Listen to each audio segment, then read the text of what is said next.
Peace and love, black families. The Prince of Pan-Africanism, Dr. Umar Johnson, coming to you live and direct from Tokyo, Japan.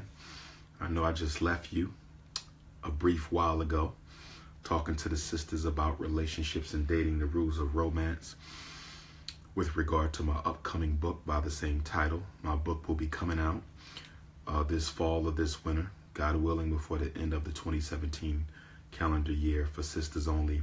Relationships and dating, the rule of romance. For some reason, I'm over here in Tokyo and I cannot sleep. I don't know why I cannot sleep, but I'm full of energy, which is very ironic and unexpected because I love sleep. The Prince of Pan-Africanism loves to sleep. I don't know if my biological clock is still on East Coast Philly time. Myself and the good hostess, Sister Champagne, who did a good job taking me around today. We did a lot of walking, we did a lot of traveling on the Tokyo public transportation, so I should be tired. I can't explain this. Maybe this is the spirit of the ninja. Maybe this is the spirit of the samurai. Maybe this is the spirit of the African ancestors who came to Asia tens of thousands of years ago to build and civilize the country. I don't know where this energy is coming from. Maybe it's coming from Prince Siddhartha himself, Gautama Buddha, whom I consider to be the greatest psychologist of all time, who in fact was an African. So yes, I'm still up. It's 5 o'clock in the morning in Tokyo. I can't believe I'm still up because I do not rise early and I love sleep. So how do you explain someone who does not rise early and who loves sleep to still be up at this time? I don't know how to explain it. But be that as it may, since I am up, I might as well teach. I am a teacher at heart. It's one of the reasons why we will be working to build the Frederick Douglass and Marcus Garvey RBG International Leadership Academy. So today I want to talk about something very important, and I want to talk about understanding white supremacy, the 11 essential principles of the code of white supremacy. White supremacy is a code. All white people participate in this code. All white people adhere to this code, and it is important for us as African people, in order to navigate this code, we must understand this code. One of the greatest miseducations against African people is the fact that we have not deciphered this code. We have not intergenerationally transmitted this code. We have not taught our children this code, and it is very important that we master the code of white supremacy so that we can decode the power structure, so that we can ultimately destroy it and rebuild it. So let's talk about this. The first principle of white supremacy that you have to understand, the first essential principle of white supremacy that we have to understand, and this is going to be difficult for a lot of you to understand this because we were raised in the church and we were raised in the masjid, and because all black religion, even African spirituality, all black religion is colorblind.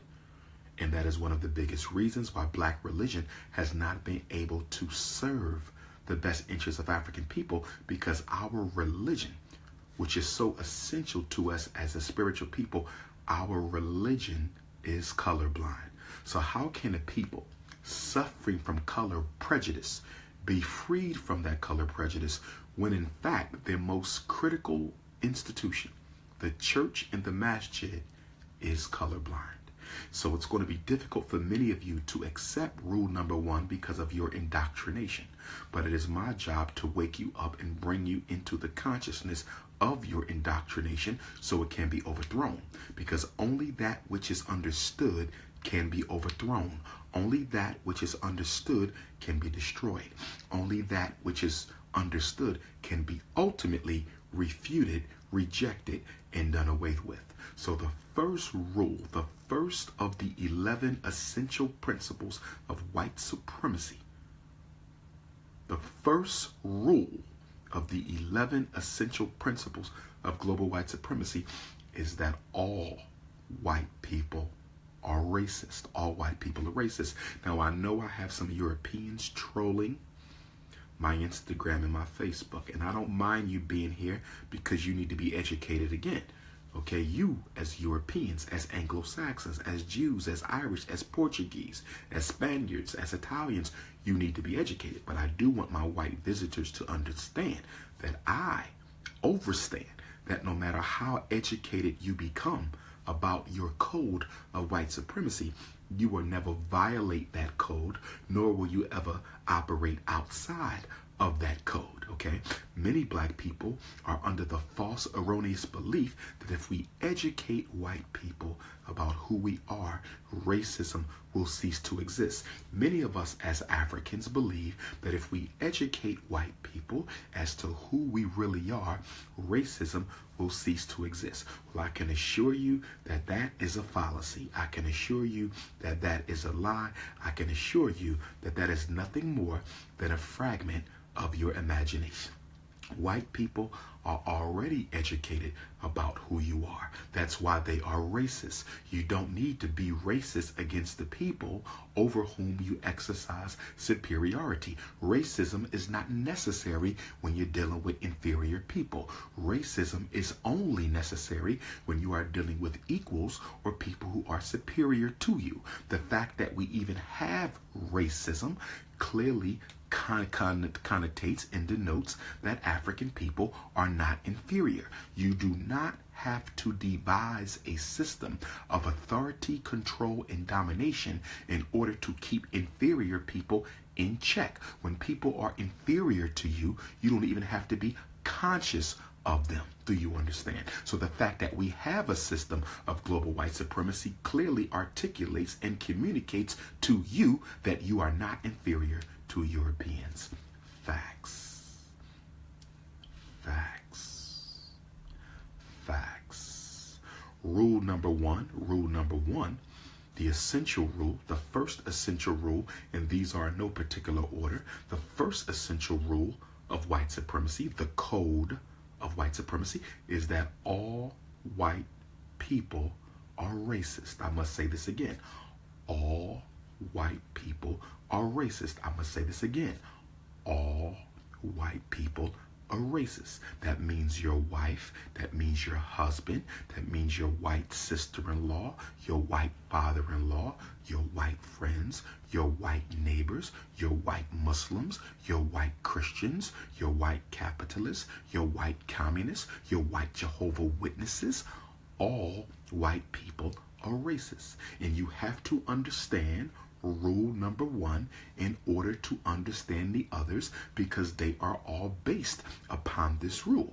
All white people are racist. Now, for the benefit of my Africans who are watching this lesson, and to the benefit of the Europeans who are watching as well, allow me to clarify when I say all white people are racist.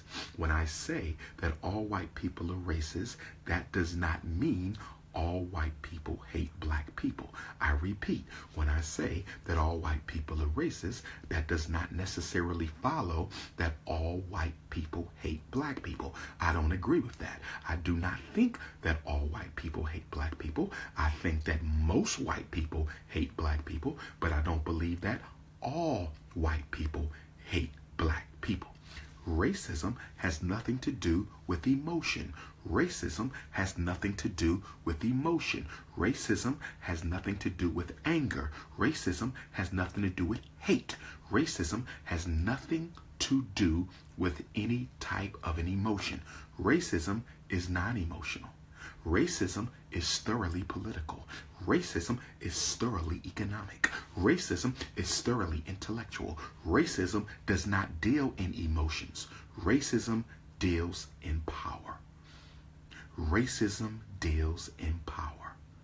Racism deals in power. So when I say all white people are racist, I'm simply saying that all white people are committed unapologetically to the preservation, maintenance, and continuation of the domination that Europeans have over African life. I'm saying that all white people, whether they hate you or not, all white people, whether they hate you or not, are 100% unapologetically committed to the continuation of white rule on the planet Earth. In other words, they are committed to the authority, they are committed to the power, They are committed to the legitimacy. They are committed to the resource control. They are committed to the religious control. They are committed to the cultural control. They are committed to the institutional control. So when I say all white people are racist, I am not saying all white people hate black people. I'm saying all white people benefit from a white privilege that none of them want to give away. All white people benefit from a white privilege that none of them want to ever abandon. All white people benefit from a privilege. And you must understand that the privilege that Europeans benefit from, the privilege that Europeans benefit from only comes as a result of the oppression of African people. So you cannot want to protect white privilege and at the same time not want to continue to oppress Africans, because you can only exercise or realize a white privilege vis-a-vis the oppression of African people. White privilege and black oppression go hand in hand, because if there was no black oppression, there would be no white privilege. If there was no black oppression, there could be no white privilege. And unfortunately, we as African people often fail to understand white supremacy and the fact that all white people are racist, because we keep on evaluating white people through the lens of emotion. So what you have to do is you have to take off your emotional glasses. Come on, take off your emotional glasses. I need you to take off your emotional glasses. Take them off. Take them off.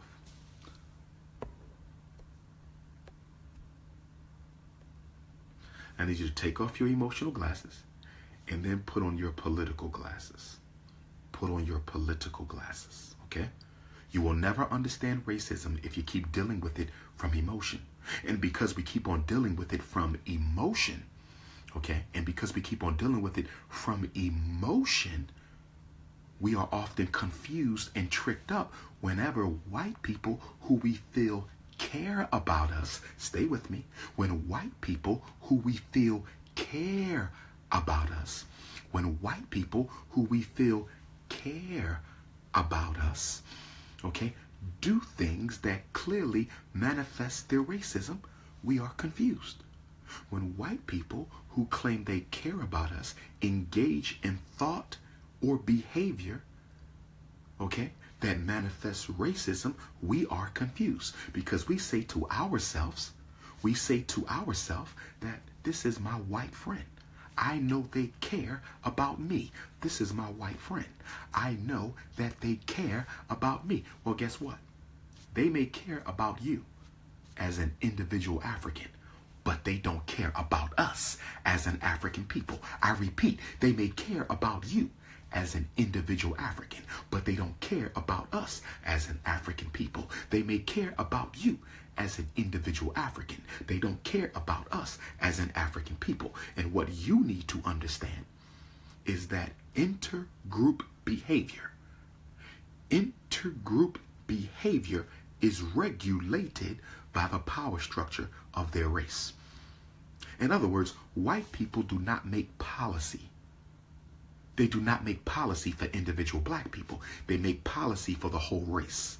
They make policy for the whole race. And you need to understand this, because when you understand that intergroup relationships is based on a power dynamic that does not yield to your personal emotional relationship with a white person, you begin to understand how insignificant your personal emotional relationship to a white person is. So when they do things against you, you should not take it personal, because it's not personal. It ain't about you. It's about them. Racism ain't personal. Racism is business. Racism ain't personal. Racism is business. Racism ain't personal. Racism is business. And this is exactly why.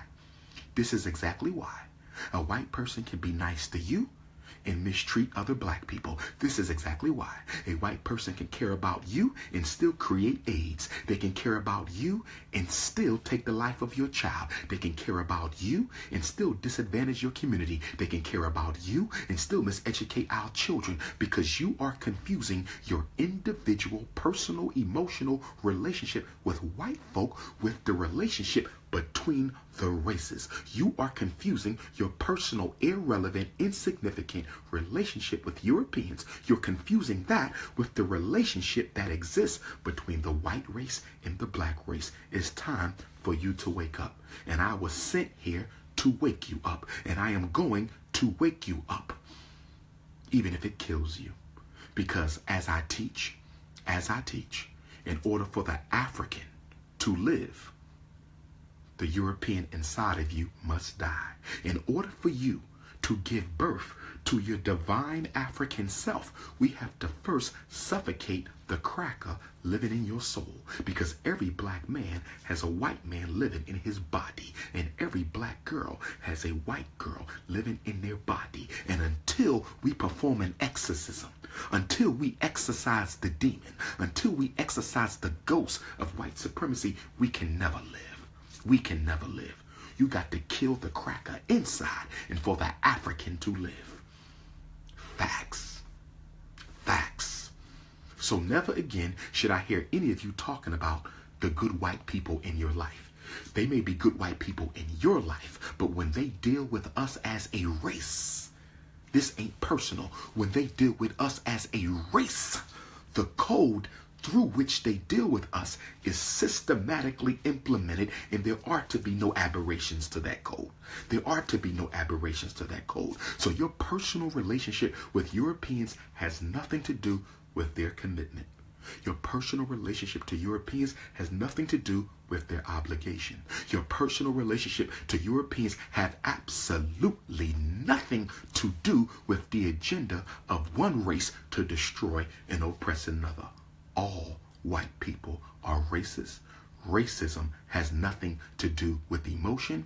Racism is all about power, and your personal relationship is irrelevant to the agenda that they have for African people. All policy is set for the group. It is not set for the individual. That's rule number one. Rule number two. White people do not share power with black people. White people do not share power with black people. Historically, we have seen this play out for the past thousands of years. We have seen this play out for the past hundreds of years. Okay? We've seen this play out time and time again. They came into Africa bearing gifts. They came into Africa bearing gifts, offering brotherhood and sisterhood. Look at Africa now. Look at Africa now. 5 centuries of destruction, 5 centuries of slavery, 5 centuries of colonialism, 5 centuries of resource rape, 5 centuries of European financial control. They don't share power with black people. Anytime a white person approaches an African claiming to want to go into a business undertaking together, you can bet your bottom dollar that you will be manipulated, you will be connived, and you will be deceived out of your share of equal ownership. They do not share power. If anyone disagrees with me, I challenge you. If anyone disagrees with me, I challenge you. Show me a country. Show me a corporation. Show me a business. Show me an enterprise. Show me a musical business. Show me land. Show me resources. Show me international trade. Show me government. Show me any undertaking in world history. Show me any undertaking in world history where the European has shared equally with Africans. Never, never, never. So whenever you hear anything about power sharing, let's look at South Africa, the Republic of South Africa. Shout out to my brothers and sisters in the Republic of South Africa, Johannesburg, Pretoria, Durban, Soweto, Alexandria, Cape Town, Eastern Cape, KwaZulu. I will be back in South Africa before the year is over to do my own Dr. Umar Johnson lectures. In South Africa, they say that they have a multiracial government. In South Africa, they say that they have a multiracial government. They claim that they share power. But the African National Congress, The ruling government of South Africa doesn't own a single bank. The African National Congress, the ruling government of South Africa, doesn't own a single diamond mine. The African National Congress doesn't own a single gold mine. How in the hell can there be power sharing between black and white in South Africa when the whites own all the resources and the blacks have almost none? They don't share power with Africans. And y'all need to wake up and smell the coffee. Y'all need to wake up and smell the coffee. I'll give you another example. Our beautiful black sister, Serena Williams. Our beautiful black sister, Serena Williams, who we love and respect. Okay? Greatest tennis player in history. She recently married a European. She's impregnated with this European. Now, marriages are business institutions. Serena Williams has much more wealth than her husband. Serena Williams has much more wealth than her husband. And even if she didn't, and I hate to say this because I don't want to see our sister hurt, but that man didn't marry her because he loves her. That man didn't marry her because she loves her. If she was not Serena Williams, the great tennis champion, they would not even be together. They would not even be together. So he's entering into this relationship as a military strategy to rob her of some of her wealth. You don't have to believe me. You don't have to believe me. Come back to me 10 years from now. Come back to me 20 years from now. Of course you don't think it's accurate because you don't understand white supremacy. Come back to me 10 years from now. They will no longer be married. They will no longer be married. And I don't wish that upon my sister, but I understand white supremacy, and she does not. He did not marry her because he loves her. That man is not intending to spend the rest of his life with Serena Williams. I promise you that. I promise you that. First of all, he don't even know what to do with all that. She need an unapologetically African alpha male to handle that. He can't handle that. He don't even know what to do with that. Okay? But I promise you, he will not be married to her for the rest of her life because he did not marry her for that. She is nothing more than a financial investment. She is nothing more than a financial investment. White supremacy is non-emotional. White supremacy is non-emotional. White supremacy is non-emotional. Number 3, white supremacy is ruthless. White supremacy is ruthless. Do you know what ruthless means? Do you know what ruthless means? To be totally ruthless? That means you are devoid of any moral code. And if you have a moral code, it does not in any way, shape, or form impede your ability to carry out your agenda, no matter how horrific it is. White supremacy is ruthless. It is ruthless, brothers and sisters. It is ruthless. White supremacy is ruthless. It is ruthless.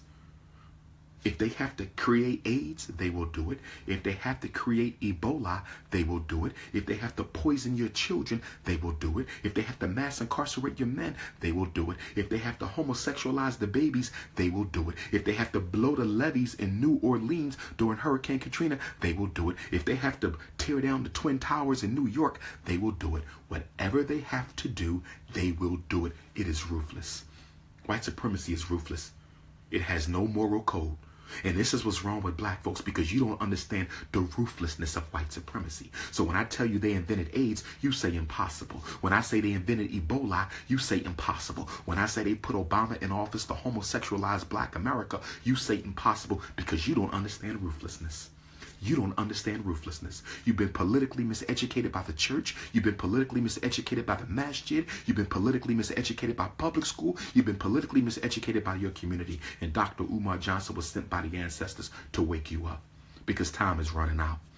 It's 11:59 on the clock. It's 11:59 on the clock of African survival. It is 11:59 p.m. on the clock of African survival. Time is running out. We got to get it together. It is ruthless. African people have a hard time understanding and embracing the ruthlessness of white supremacy, because we are not that way. It is hard for, this is one of our immaturities as a people.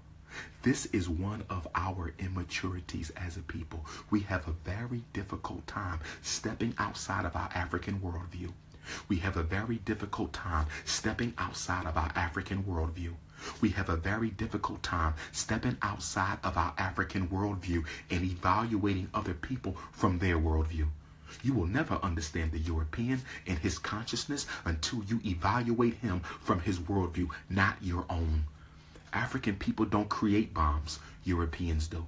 African people don't create diseases. Europeans do. African people do not disrupt nature. Europeans do. African people do not inflict genocide on each other. That is not historically African behavior. It is European, and you don't understand it because you're not looking at this from his worldview. He has an ice temperament. He has an ice temperament. The Arab has a sand temperament. You have a sun temperament. You have a sun temperament. The European has an ice temperament, and the Arab has a sand temperament. And because you don't understand their psychoclimatology, because you don't understand their psychoclimatology, because you don't understand their psychoclimatology, you fall prey to the evil machinations every time. Facts. Facts. It's time to wake up. We got work to do. We got work to do. If you want to be a Moor, be a Moor. I'm not a Moor. You want to be a Hebrew, be a Hebrew. I'm not a Hebrew. I am an African. That's an AFRICAN. That's what I am. I respect your right to identify as you choose, but you will not troll my page. I will block your ass if you come again. I am not no Moor. The word Moor means black. It is an adjective. No different than Negro, no different than black. It is an adjective. It is not a noun. Stay off my page with the nonsense. Take your anti-African agendas off of my page. On this page, we do unapologetically African. On this page, we are 100% happy to be African. I respect you. Take it elsewhere. We Africans here. I'm repping the RBG. I'm not waving your flag, and I'm not waving your flag. I'm repping RBG. Show respect or get thrown out. The choice is yours. Don't do it again. Don't do it again. The most requested black scholar on this planet is a Garveyite. The most requested black scholar on this planet is a Garveyite. The most requested black scholar on this planet is a Garveyite. Take it or leave it. Now let's get back to the lesson. So we dealt with the ruthlessness of white supremacy. We've dealt with the ruthlessness. Psychoclimatology. You got to learn how to spell, my queen. Psychoclimatology. I love you. Rule number 4. The fourth principle of white supremacy. White supremacy is deceptive. It is cunning. It is evasive. White supremacy is totally militaristic. The culture of white supremacy, European culture, is totally militaristic. It is totally militaristic. It is deceptive. It is cunning. It is evasive. It uses coded language. It uses double talk. It lies in your face and smiles behind your back. It will grin in your face and stab you in the back. Toussaint L'Ouverture. Toussaint L'Ouverture, the leader of the Haitian Revolution, which began on 8/21/1791. Toussaint L'Ouverture.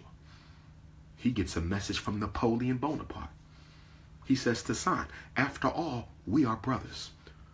Napoleon Bonaparte sends a message to Toussaint L'Ouverture at the height of the Haitian Revolution, and he says, we're both Frenchmen.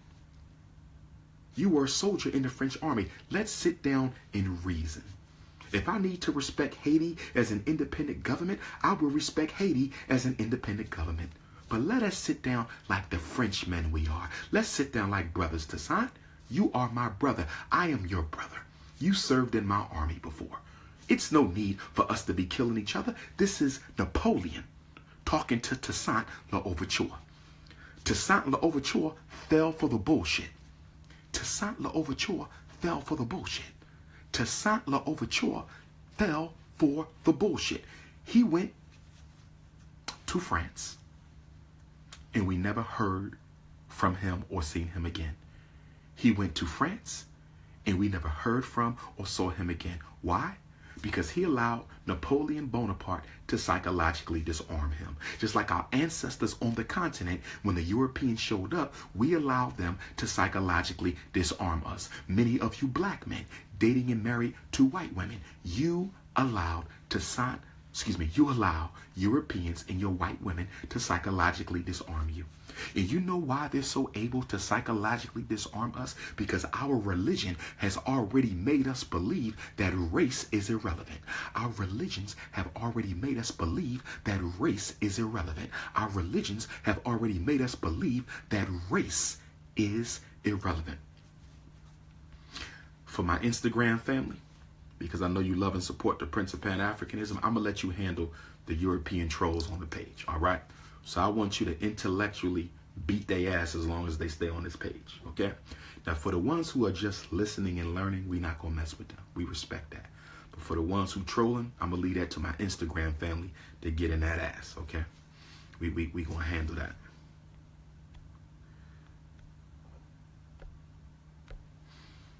Okay? So, this is why they love contracts. If you notice, white culture doesn't value verbal contracts. Have you noticed that? African culture, we do a lot of verbal contracts. We can shake on it. It's a verbal contract. European culture, they don't do verbal contracts. They want it written down. They want it on paper. They want it on paper. Why do they want it on paper? They want it on paper because you can lie with words really well. You can deceive with words really well. When you look at the European language, every word has 2 and 3 meanings. Every word has 2 and 3. Why does every word have multiple meanings? Why don't every word have one meaning so people can understand how it's being used? Why don't every word in their language have one meaning so people can understand how it's being used? You know why it doesn't have one meaning? Because their language, like their culture, is based on technology. Their language, like their culture, is based on technology. So they need the words to have multiple meanings. So once you find out what this means, they'll say, I didn't mean that, I meant this. And once you find out what this means, they will say, I didn't mean this, I mean that. And then once you find out what that means, they'll say, I didn't mean this, I meant that. It is deceptive, it is cunning, it is evasive.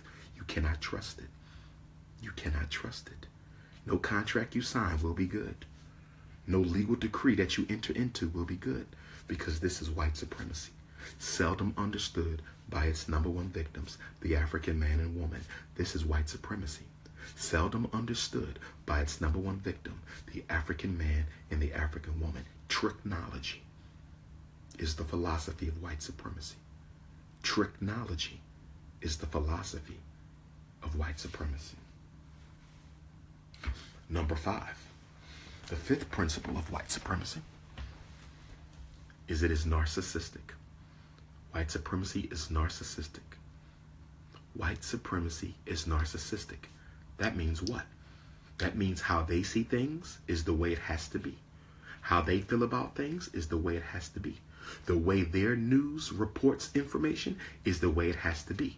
The way they feel about God is the way it has to be. The way they feel about nature is the way it has to be. It is narcissistic in that its opinions is more important than anyone else's. That's right. Its agenda is more important than anyone else's. The whole world can say, this is how we want to operate.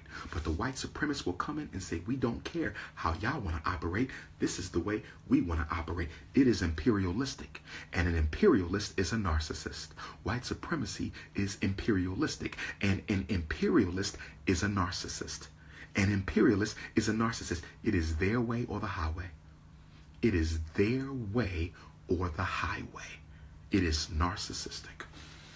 This is why many white intellectuals cannot stand to be challenged by an African intellectual. This is why many Eurocentric intellectuals cannot stand to be challenged by an African intellectual, because their narcissism suggests that who are you? Who are you to question me? Who are you to question me? This is why when you go to their schools and to their universities, they never teach you how to evaluate or analyze the various philosophies and systems that their great men and women have created. They never teach you how to evaluate and analyze the systems that their great men and women have created, because they are narcissistic. So you're not supposed to challenge Christopher Columbus. You're not supposed to challenge Adolf Hitler. You're not supposed to challenge the Jewish bankers. You're not supposed to challenge the European giants of propaganda. You're not supposed to challenge their scientific formulas. You're not supposed to challenge their health remedies. You're not supposed to challenge their belief that Jesus was white. You're not supposed to challenge their belief that the Egyptians were white. You're not supposed to challenge anything, because they are narcissistic. What we say is necessarily the truth. And you know what the problem with that is, family? You know what the problem with that is, family? They had convinced you. They have convinced African people. White supremacy has convinced African people over these past 400 or 500 years that the way they see it is the way you shall see it. They have convinced you to believe that the way they see it is the way that you should see it. And that's our problem, because most of us have bought into the European worldview. We are at peace with white people dictating our lives. We are at peace with white people dictating our destiny. We are at peace with white people educating our children. No one else could be at peace with that. You walk into a black community, we don't control the politics. You walk into a black community, we don't control the religion. You walk into a black community, we don't control the businesses. You walk into a black community, we don't control who moves in and who moves out. So we don't control membership. We control nothing, and we are at peace with that because the white man has convinced you that his remote control is better than your direct control. The white man has convinced you that his remote control is better than your direct control. That's right. In his narcissism,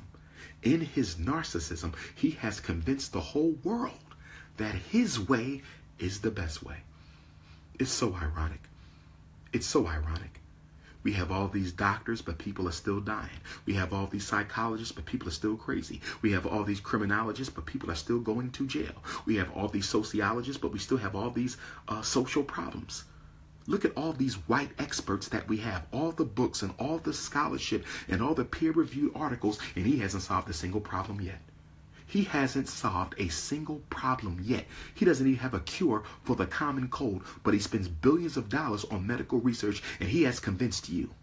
He has convinced you. He has convinced you that his way is the best way. He has no solutions. His solution for everything is war and conquest. His solution for everything is war and conquest. His solution for everything is war and conquest. And he has accepted you, African people, God's original people, the chosen people, and the first people. He has convinced you that his way is the best way.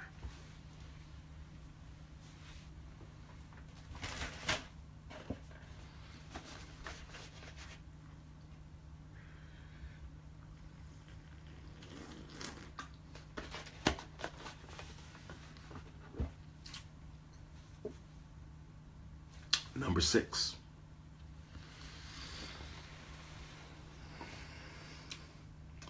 White supremacy is ahistorical.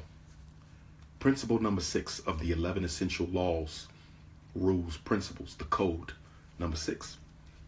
White supremacy is ahistorical. What do I mean when I say white supremacy is ahistorical? Whenever you bring up a problem that white supremacy has created, whenever you bring up a problem that white supremacy has created, they never want you to go into the history of that problem. We don't, no. He tells you why you keep living in the past. That's what he tells you. Why you keep living in the past. Slavery is over. Jim Crow is over. We've had a black president. He never wants you to give a historical analysis. He never wants you to conceptualize and contextualize your issues in history. Why? 2 reasons.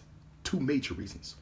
The first reason why he never wants you to give a historical analysis on a problem, the first reason why he never wants you to contextualize your issue in history, because if you contextualize your issue in history, he will not be able to evade responsibility for creating your problem. He will not be able to evade responsibility for evading your problem. He will not be able to evade responsibility for creating your problem. So he never wants you to go to the history. He hates when black people bring up slavery as the central catalyst, the central causative agent in all the problems that we face. He never wants you to bring up slavery. Why? Because if you put our problems within a historically accurate context with slavery as the beginning, how can he not say he's not responsible for that? He can't. So he don't want you to talk about it because he does not want to accept responsibility, because as we just got finished talking about, white supremacy is deceptive. He has to be viewed as the savior. He cannot be viewed as the villain. He hates to be viewed as the villain. Now, we all know he's the central villain in human history, but he does not want to be viewed as a villain. So he never wants you to provide a historical context for how he created your problems. He wants to blame you for their problems. Do you understand? Let me give you an example. So, we look at the mass incarceration rate of black men. We look at the mass incarceration rate of black men in America. We look at the mass incarceration rate. The European white supremacy, the system, wants you to view black men as born criminals. Born criminals who have to be incarcerated and exterminated. That's his solution. They are born to commit crimes. They are born to, this is what these animals do. That's his whole formula. That's his whole formula. Now, when it comes to Dr. Umar Johnson with that nonsense, I'm going to give a historical context to mass incarceration, going back to what? The end of slavery. The end of slavery. During slavery, jails were filled with white men. During slavery, jails were filled with white men because they needed us to work. When slavery ended, the complexion of the prisoner began to change. When slavery ended, the complexion of the prisoner began to change. And prison in America went from being a male-dominated establishment to a black male-dominated establishment. It went from being a white male-dominated establishment to a black male-dominated establishment. And how did they perfect that? How did they transform the color of the prisoner? Number one, they created the vagrancy laws. The vagrancy laws said that any freedman who was caught without a job, any freedman who was caught outside after curfew, any freedman who was caught sleeping on the street, any freedman who was caught stealing to feed their family because the white man would give them no job, will automatically be incarcerated. So he created the vagrancy laws to entrap black men. And then he upgraded petty offenses to major felonies. That's what he did. And then in 1994, with the Bill Clinton crime bill, in 1994, with the Bill Clinton crime bill, in 1994, because you Negroes in love with the Democratic Party, because you don't understand all white people are racist, and you think that Democrat is different from the Republican. You think that Democrat is different from the Republican. You think Barack Obama is different from a Bill Clinton. And that's your problem, because you're still putting white people in categories because you don't understand the essential unity of white supremacy. You don't understand the essential unity of white supremacy. Oh yes. Oh yes.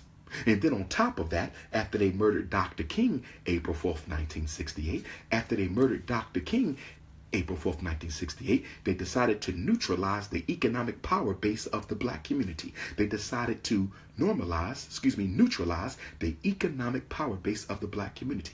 In the 1970s, they came into the black community and they deindustrialized the neighborhood. They deindustrialized the neighborhood. They took out all the factories and all the industrial jobs. They took out all the factories and all the industrial jobs from Charlotte, North Carolina, from Detroit, Michigan, from Indianapolis, Indiana, from Chicago, Illinois, from Philadelphia, Pennsylvania, from Baltimore, Maryland. Oh yes, they deindustrialized the hood, and then they deindustrialized the high school. They took out the auto shop from high school. They took out the electrical shop from high school. They took out the plumbing program from high school. Oh yes, they took out the woodworking program from high school. They deindustrialized the high schools. And then after they deindustrialized the high school, the CIA brought crack cocaine in 1980 into the black community. Crack cocaine in 1980. And then 1994, Bill Clinton crime bill. 1994, Bill Clinton crime bill. So if you look at the history of mass incarceration, you will see that the mass incarceration of black men was engineered by white supremacy. We are not responsible for that. Criminals are not born. Criminals are made. We are not responsible for that. Criminals are not born. Criminals are made. We are not responsible for that. Criminals are not born. Criminals are made. Facts. Facts.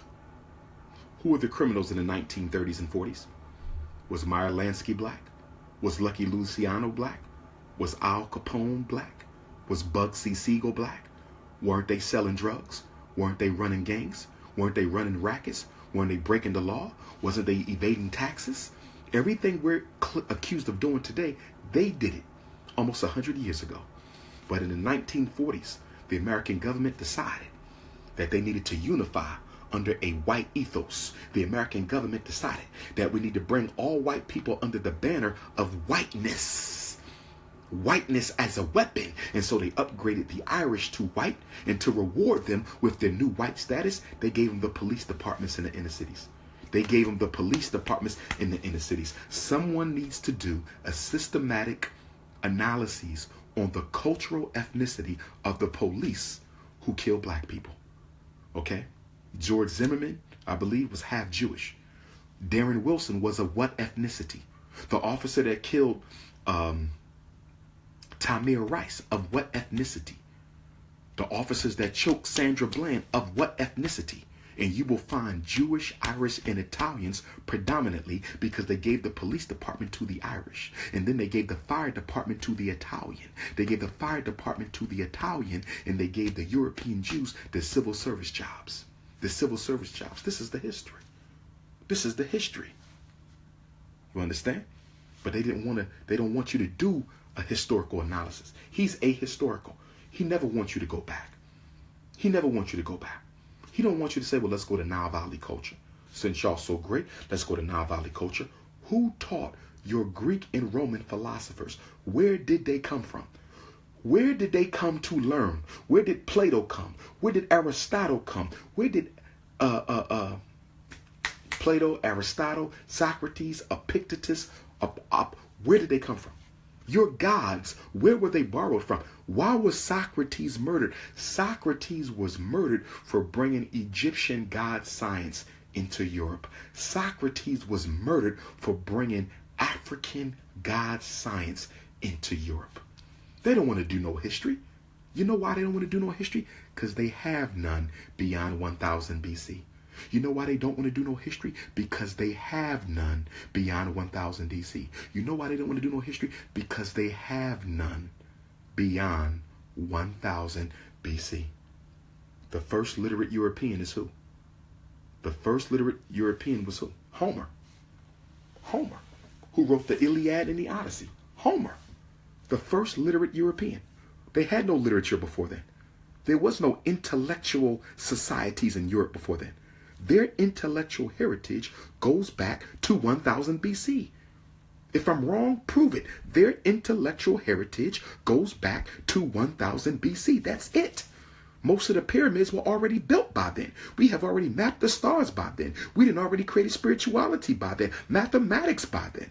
They don't have nothing before 1000 BC, so they don't want you talking no history because they can't go beyond 1000 BC.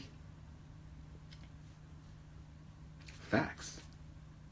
And I see some of my white visitors. Good afternoon. Some of you are having a white supremacy attack. Let's talk about the white supremacy attack. A white supremacy attack is an ego attack that Europeans experience when they find themselves in a system where they cannot intellectually or physically dominate African people. Whenever Europeans find themselves in a reality where they cannot intellectually or physically dominate African people, they have what I call a white supremacy attack. Okay, mind go crazy, they start sweating, they get angry, they start yelling, they don't know what to do because they benefit from white privilege their whole life. They benefit from white privilege their whole life, that when they come into a situation where the white privilege does not benefit them, they have a white supremacy attack. So some of my white visitors on Instagram are having a white supremacy attack. Maybe you should get you some cold water. Maybe you should get you some cold water. Better yet, get your ass off my page. Better yet, get your ass off my page. The truth hurts. The truth hurts. But you only hearing it one time. We hear your lies every day. You only hearing my truth right now. But we hear your lies every day. You only dealing with our truth right now and you can't take it. We've been dealing with yours for 500 years. Get your ass up out of here. You go and tell them that all the scared Negroes are dead. You go and you tell your masters that all the scared Negroes died 50 years ago. Everybody's unapologetic now. Everybody's unapologetic now. All Africans are unapologetic now. We ain't taking that shit no more. Black power. Black African power. You go run tell that. You go run tell that. You go run tell that. Go get you some cold water. Go get you a Bud Light or some shit, a Miller Light, High Life, whatever this shit y'all drink. Get up out of here. Facts. Facts. Next. Number 7. And see, this is why I like to point out that I use my real name. I'm not hiding behind some fake Egyptian name like most of these Hotep Negroes. They don't use it. You don't know what their name is. They could be pedophiles for all you know. You don't know. Criminals. You don't know what the hell they done. They reinvent their life with a fake African name. I'm Umar Johnson everywhere. I'm Umar Johnson on Instagram. I'm Umar Johnson on Facebook. I'm Umar Johnson on Twitter. I'm Umar Johnson when I'm evaluating your kids. I'm Umar Johnson when I'm at the prison. That's right. I'm Umar Johnson when I'm battling Europeans. You know who I am. Okay, I ain't got no fake name hiding behind a fake name. I'm real. My life is real. You should try being real. It works.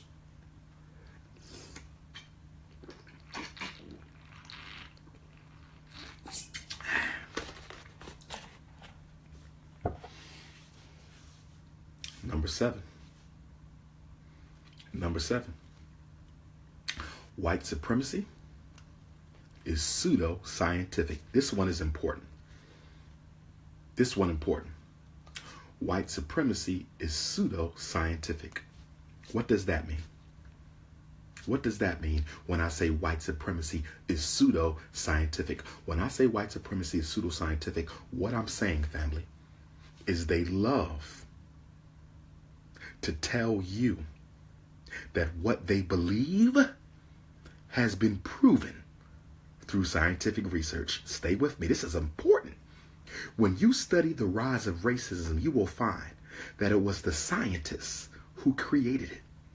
Apartheid in America was created by the white psychologists. Apartheid in South Africa created by the white psychologists. Adolf Hitler's master race philosophy came from Joseph Goebbels, a white psychologist. They're scientists.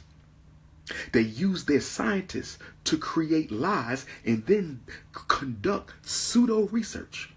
Conduct pseudo research to try to justify. Okay? They conduct pseudo research to try to justify the lies that they teach. If you remember, in slavery, during the Ma'afa, they said they had evidence that proved African people were half monkey. They had evidence that proved that we were half devil. They had evidence that proved that our brains were deformed. This is what they taught. And nobody questioned it because they said, we have the research. We have the research. 50 years ago, they said African children are intellectually inferior to white children. You say, how do you know this? We've done the research.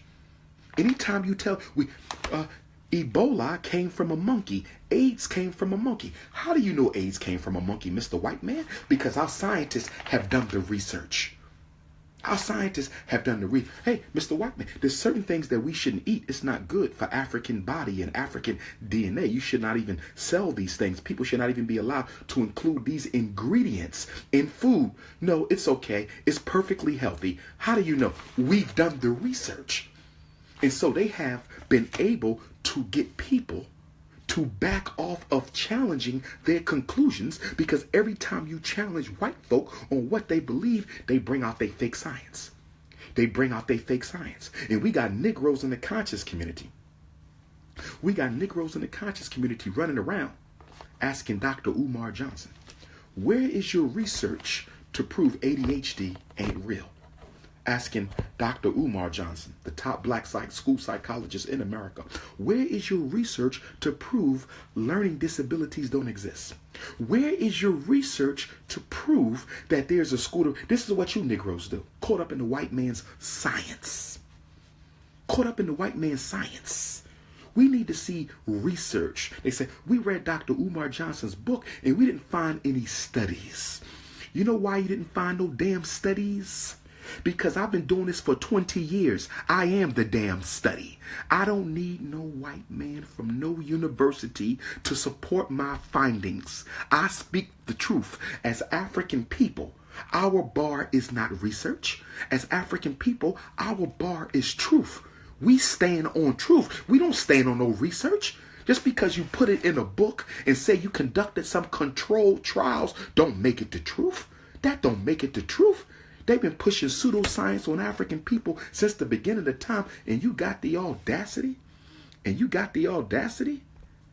to question my information. I was attacked a couple weeks ago by a light-skinned supremacist scholar who said I don't include no research in his books, but he include research in his. Well, if he want to quote white folks, he can quote white folks. I'm unapologetically African. I believe in self-determination. I will never quote them. I don't have a need to quote them unless it's absolutely necessary. I've been doing this for 20 years. I know what I know.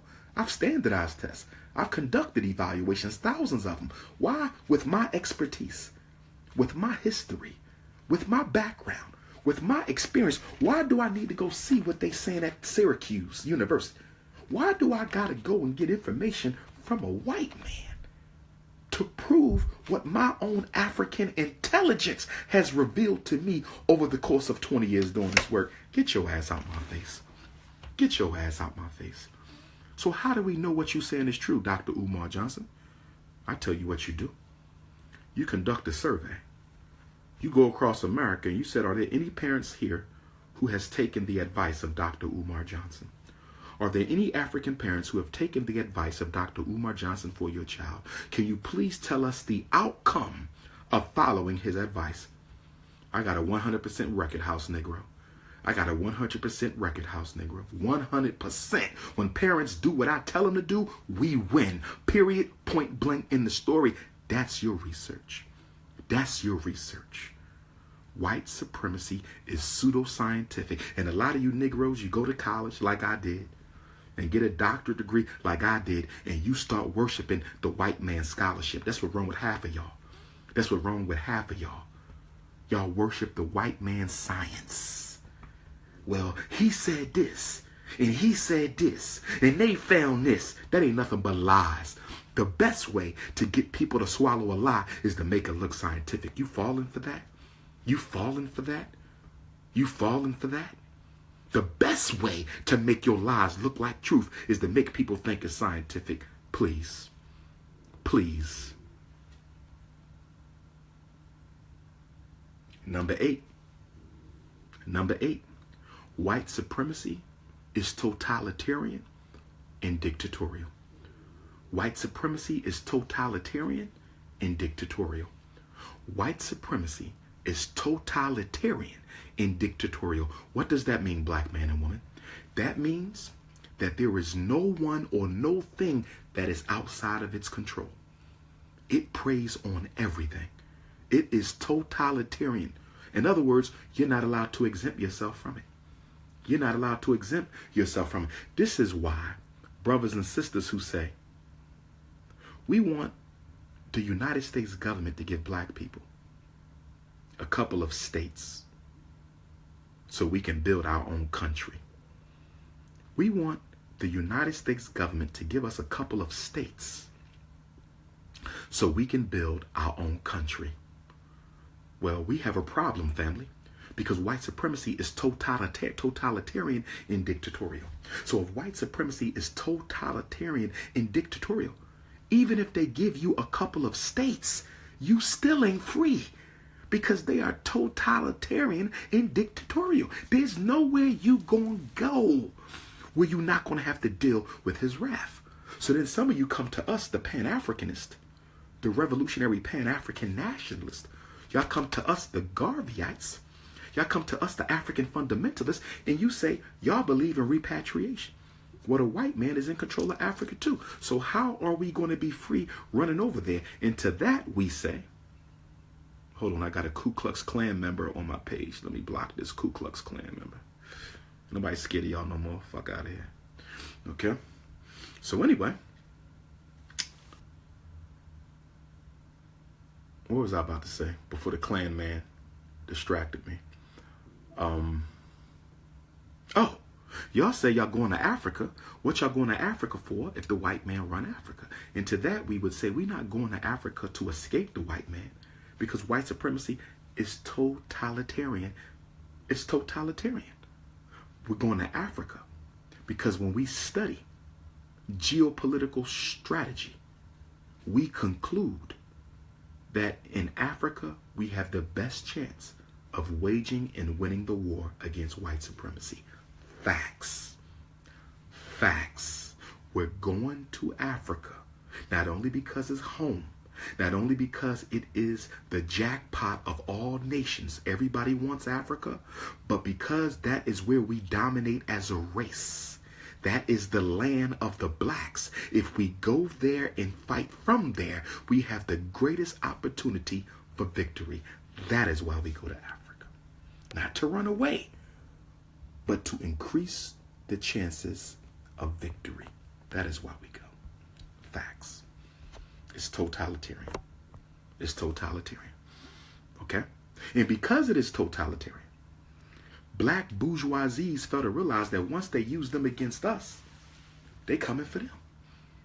See, Oprah and Barack and all these black bourgeoisies, they don't realize that you're not in.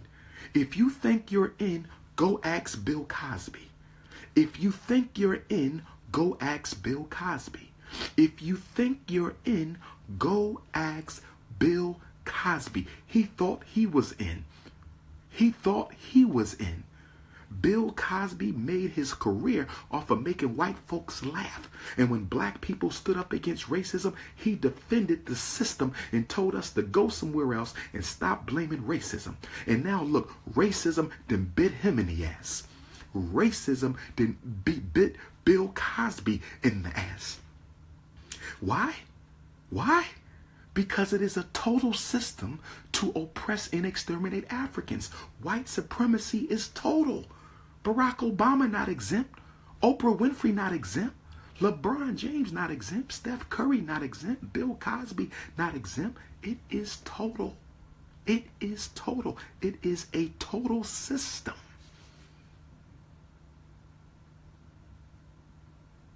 This is why we need the Frederick Douglass Marcus Garvey Academy. See, you will never win this war politically, economically, culturally, socially, intellectually, spiritually. You will never win this war until you educate your own children. And do you want to know why? Why can I sit here and say, as a master educator, that you will never win this war until you educate your own children yourself? You know why I say this? Because one of the first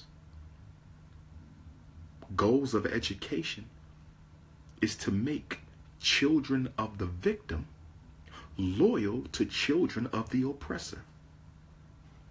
One of the first rules of education is to make the children of the victim loyal to the children of the oppressor. So until you get your children's minds back, take all of this we see, all this madness amongst our youth, from Barack Obama's homosexuality all the way on down. All of this is the result of black people not taking the educational destiny of their children into their own hands. How are you going to keep sending your children to his schools? They're being taught sympathy for his agenda. That's why black people will fight you when you talk about white folks. They will fight you when you talk about racism, because they were conditioned to do that. All of you were conditioned. That's why when I talked about African spirituality earlier, when I said no religion is African unless it believes in ancestral veneration, y'all start saying paganism. Paganism, that's the devil. Because you were taught that. Anything that is not within the scope of the white man's Christianity or the Arab's Islam is paganism to you, because you are a Negro robot, a Negrobot. A Negro robot, a Negrobot. That's what your ass is. You on remote control. White man play you like he play Sega. He play you, this is you. He ain't even got to be in the hood. He got this. He played Negroes like this. Tell you what to do, how to do it.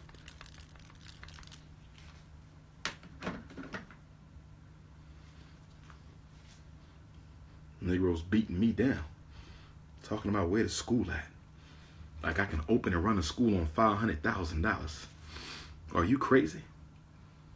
Cheapest school I seen is 1.2 million. We ain't even halfway there. You whining and complaining. Really just jealous because you want that money so you can go and spend it on new Benz or something. I know my mission. Go find yours. I know my mission. Go find yours, and I'm taking all those brothers and sisters with me who are serious and sincere. You know what I'm working on right now, brothers and sisters? Remember that repatriation I was talking about? That repatriation. I'm working on that. I'm working on that as we speak. Oh, yes. Oh, yes. Oh, yes. I'm working on that. Some of y'all going with me to Africa soon. We might got to push it back. I know I said 2018. Might got to push it back, but I'm working on something. I'm working on something right now.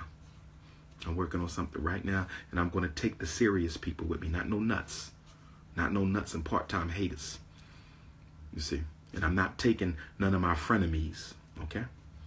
Let me tell you what my frenemies are, then I'm going to get back on the lesson. Because we got 3 rules left. Frenemies are people who act like they are for you, but when you're not around, they're hanging out with your homies. I can't begin to tell you how many people who claim they were for me, and when, you know, I'm just scrolling through the Facebook feed, they laughing and partying with people who have done all they can to try to destroy me and my work. I'm telling you right now, I don't care who you is. Okay, you ain't no supporter of mine if you friends with people who have openly tried to destroy my work. I want to be clear about that. I didn't say you couldn't be friends with people who disagree. Disagreement is not hate. Disagreement, you can disagree with me all day. I don't care about that. I'm unapologetic. I don't care.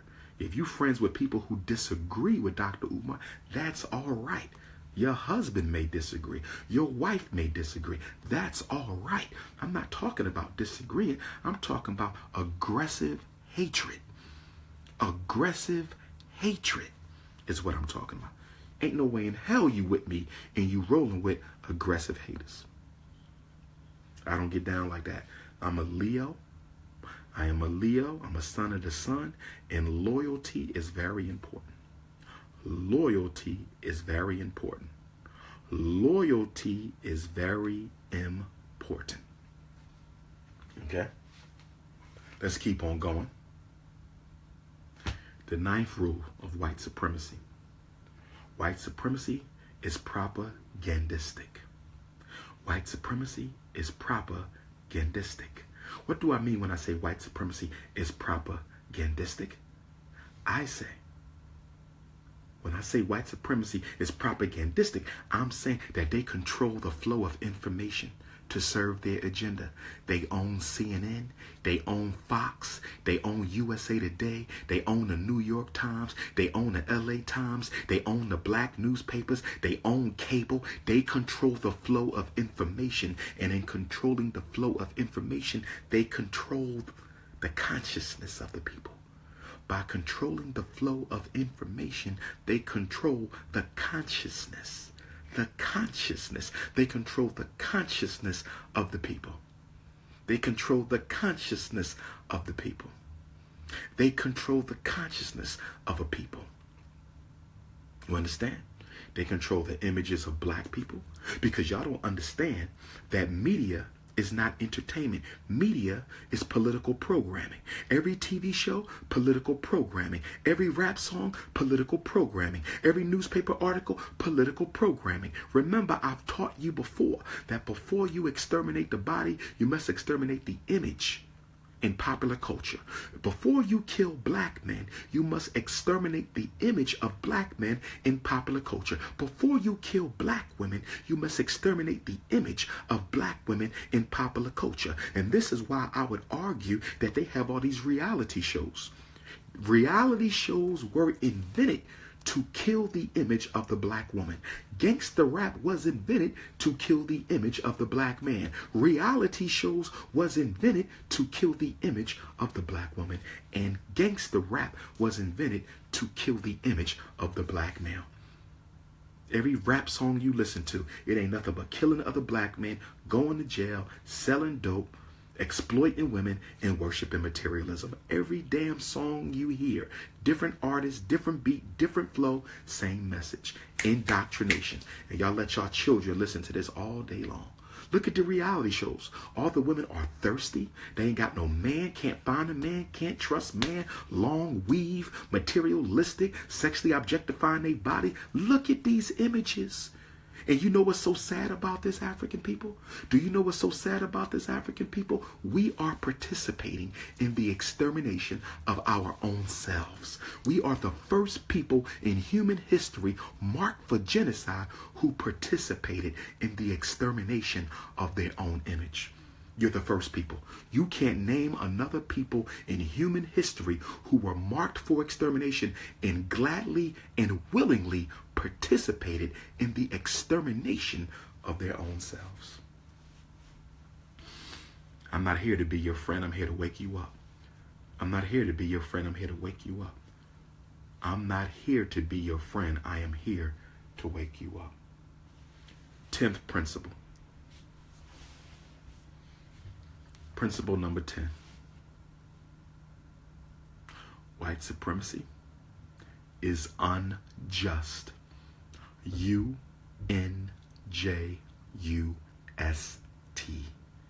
White supremacy is unjust. U-N-J-U-S-T. They are incapable of treating you fairly and equally. They are psychologically, spiritually, intellectually incapable of treating African people as people. They are unjust. That is their culture. That is their psycho-bio-climatology. That is the Iceman energy. That is the Iceman energy. They are unjust. They do not believe in justice. There will be no reparations unless you fight for it. They don't believe in justice. There will be no apologies for slavery unless you fight for it. They don't believe in justice. You will never win against racism in court. They don't believe in justice. You can't have white supremacy and justice in the same time, in the same space. They are incompatible. White supremacy is unjust. You can't have justice and white supremacy together in the same place. Y'all need to understand this. Y'all need to understand this. They cannot coexist. One is unjust, one is just. They can't mix. It's oil and water. If you want justice, you have to destroy white supremacy. If you want justice, you have to destroy white supremacy. They don't believe in freedom, justice, or equality. They believe in power, control, and authority. I said they don't believe in freedom, justice, and equality. They believe in power, control, and authority. If you believe me to be wrong, produce your evidence. If you believe me to be wrong, produce your evidence. I've studied them. I've studied them. We will be celebrating 400 years since the first ancestor was dropped off in the 13 colonies that have become the United States of America. On August the 21st of 2019, that's less than 2 years from now, we will be remembering 400 years of white supremacy, and we still don't understand it. We still don't understand it. We still don't understand it. No justice can come from this system. No justice can. No justice can. These are the facts, and they are undisputed. Last principle. Principle number 11. Last principle. Principle number 11.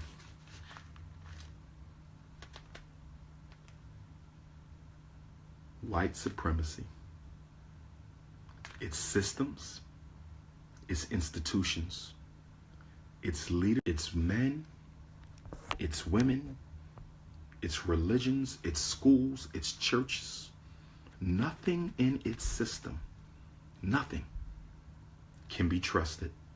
The minute you begin to trust a white supremacist, its church, its religion, your boss, its jobs, the courts, the cops, the minute you begin to trust, white supremacy is the minute they begin to destroy you and everything you care about. Trust is the weapon. Trust in American democracy. Trust in American justice. Trust in white Jesus. Trust in Barack Obama. Trust in Donald Trump. Trust the system. That's what bourgeois Negroes always telling you. Trust the system. Yeah, the police shot him, but they're going to do an investigation, and that investigation will let us know if the police unnecessarily took his life. Trust, trust, trust. Who the hell you know with any common sense trusts their enemy? Who do you know with any common sense is going to trust their enemy? You do not trust white supremacy, its agents, or its institutions. You do not trust white supremacy, its agents, or its institutions. The minute you begin to trust is the minute they begin to destroy you.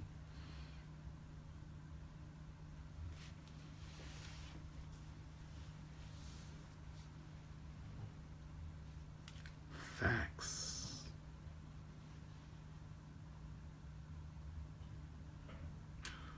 On that note, brothers and sisters, it's 6:45 a.m. Has the sun come up? The sun is coming up in Tokyo. I'm full of energy though. I speak tonight here in Tokyo. Okay, but I don't know why I'm not sleepy. I don't know. I should be sleepy, but I'm not sleepy. Okay. I might be back with another tutorial. Also, to the other brothers in the conscious community, please stop stealing my intellectual material. People be sending me clips of y'all. Y'all be stealing my quotes, stealing my statements, stealing my information. I mean, don't get me wrong. There's nothing totally new under the sun. But at least you can do is try to hide the fact you're using my information. You feel me? Some of y'all don't, I don't even rock with you and you using my information. Like, that came right out my mouth. Like, I know y'all watch me and I know y'all study me and I ain't got no problem with that. But if you're going to quote me in your interviews and in your lectures and in your live feeds, then you're going to have to give me credit. Y'all take my hashtags and use them. Y'all take my quotes and use them. I mean, damn. Where the honor amongst thieves at? But nonetheless, Brooklyn, New York City. Friday, June 2nd, get your tickets. Brooklyn, New York City, Friday, June 2nd, get your tickets. Brown Memorial Baptist Church, 52 Gates Avenue in Brooklyn. That'll be my first stop from Asia. Can't wait to get to Brooklyn. I'm coming straight to you. Brooklyn, I'm coming straight to you from China, June 2nd, Bronx, Harlem, Manhattan, Queens, Staten Island, Long Island, Money Earning, Mount Vernon. Be up in the building. Jersey, be up in the building. Okay.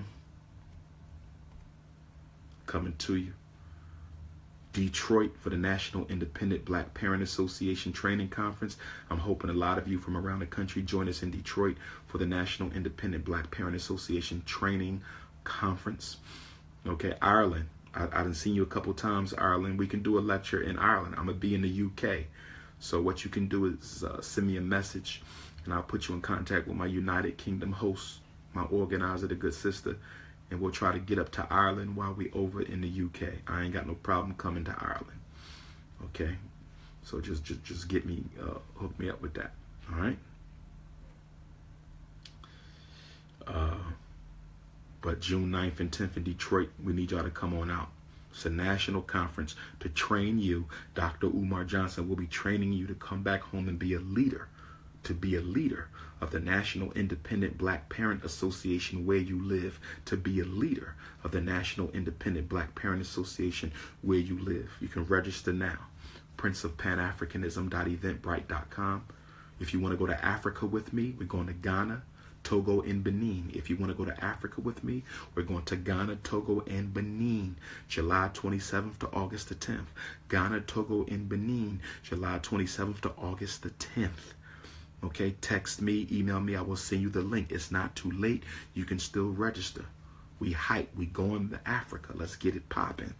Okay, the Black College and Consciousness Tour for your sons or daughters. You can register now. $2,000, $1,000 now, and another $1,000 is due by the 18th of June. $1,000 now, and another $1,000 is due by the 18th of June. Don't tell me you ain't got the money. You got the money for your weave.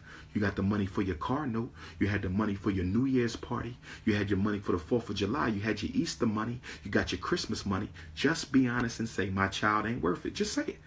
I'm not interested in spending that kind of money on my child. My money goes on materialism. My money don't go on making my child no black conscious, getting them ready for college. I don't spend money on that.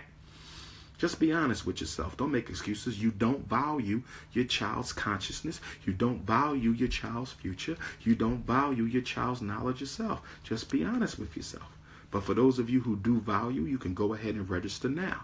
drumarjohnson.com. Click on Eventbrite, or you can go straight to Eventbrite at princeofpanafricanism.eventbrite.com. Seattle, Seattle, Seattle. I'll be in Seattle for the first time in 4 years. The Juneteenth Power Lecture. I'm hoping the whole state of Washington come out. I'm hoping Oregon come out. I'm hoping my Portland family come out on June 17th. That's a Saturday, June 17th, Seattle. And of course, Minneapolis, Minnesota. Minneapolis, Minnesota on Wednesday. Minneapolis, Minnesota on Wednesday, the 14th. I'm hoping to see y'all. And then Washington, D.C. for Power Talk. For my brothers and sisters who are down in the DMV, I'll be speaking at Power Talk, Washington, D.C. on Saturday, June the 24th. Power Talk, Washington, D.C., Saturday, June the 24th. Make sure you donate to the Frederick Douglass and Marcus Garvey Academy, and we're going to keep it popping. All right? So I might go downstairs and get me some breakfast, some Tokyo breakfast. I don't know what they're going to be cooking. You know what I mean? Maybe they got some grits and eggs down there. Give me this Tokyo breakfast, and we're going to see what's popping. You can add me on WhatsApp if you need to hit me. You can add me on WhatsApp if you need to hit me. 215-989-9858. 215-989-9858. Speaking requests. Some sisters said they want me to come and do the For Sisters Only seminar. You can email that directly to Dr. Umar Speaks at Yahoo. DRUMAR Speaks. DRUMAR Speaks at yahoo.com. One love, black family. I'm out.